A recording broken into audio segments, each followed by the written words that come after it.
जब आपको इसके कसूरवार होने से कुछ इनकार है तो इससे आपकी फिजूल तकरार है।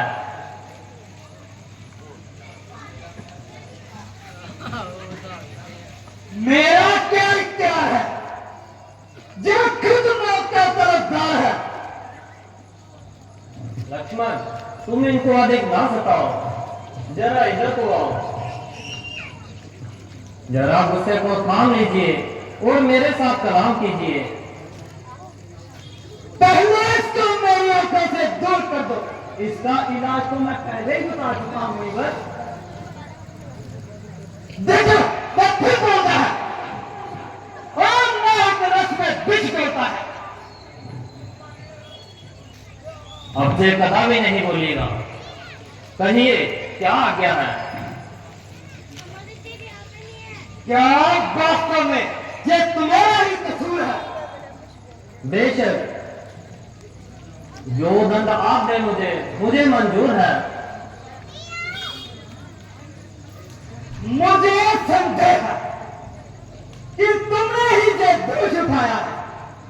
तो आपने मेरे बल को कब आजमाया है?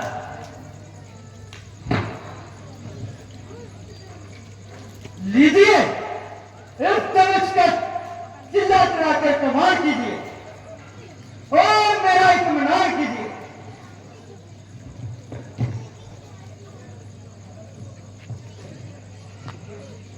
लीजिए महाराज, चढ़ गया जिला। बस उतार लीजिए, मुझे इत्मीनान हो गया। मगर मेरा इत्मीनान नहीं हुआ। आपका इत्मीनान क्या था? मेरा इत्मीनान ऐसा कि मेरा तीर जब कमान पर चढ़ जाता है तो बिना किसी की जान ले हुए वापस नहीं आता। आप मुझे किसकी जान लेगा? आपकी और किसकी? ना महाराज, ऐसा ना करना, मैं मर जाऊंगा। ये तीर तो आपको सहना ही पड़ेगा, मगर घबराइए नहीं, दूसरा कदापि नहीं चलाऊंगा। मगर दूसरे की तो नौबत ही नहीं आएगी। क्या एक ही तीर में जान निकल जाएगी? वाह, जान निकलेगी। आपने हंसी कही, आधी जान तो मेरी अभी निकल गई। बस मिश्र जी हो चुके, जरा फरसा तो उठाओ और कुछ तो अपनी बहादुरी के जोहर दिखाओ।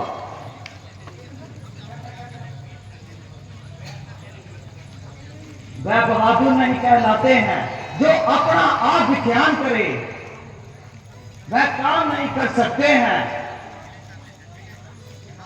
जो बातों का भुगतान करे। लक्ष्मण जी, आपने बिल्कुल ठीक कहा। पहले मेरी जान बचाओ। आप तो इतने उछलते थे। और सिर्फ बेवकूफी थी। अब मुझसे क्या कहते हो? रामचंद्र जी से आपकी बात है और अब मामला उन्हीं के हाथ है। मैं तो आपकी नजरों से दूर हूं, इसलिए किसी तरह की सिफारिश करने से बिल्कुल मजबूर हूं। भाई साहब, क्या देखते हो? छोड़ दो तीर।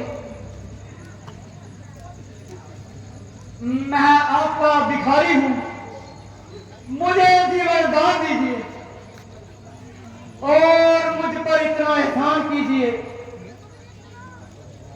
आपको तो अपनी बात पे शर्म नहीं, मगर शर्म में आए हुए शत्रु पर वार करना क्षत्रिय धर्म नहीं। अच्छा, एक शर्त पे छोड़ता हूं कि आइंदा से कभी शस्त्र ना उठाना और किसी क्षत्रिय के मुकाबले पर ना जाना। नहीं महाराज, आइंदा कभी शस्त्र नहीं उठाऊंगा और इसी जगह से विंध्याचल पर्वत पर चला जाऊंगा और आज से अपनी जिंदगी ईश्वर ध्यान में बिताऊंगा। अच्छा, जाइए तरीका निदान। सुखी रहो जीवान। मिश्र जी, भोजन पाकर जाना, इतनी भी क्या जल्दी है? बस मेहरबानी रखो, बस यही खैरियत है। अब तो मेरी पहली रोटी भी नहीं बची, अगर वापस आ गया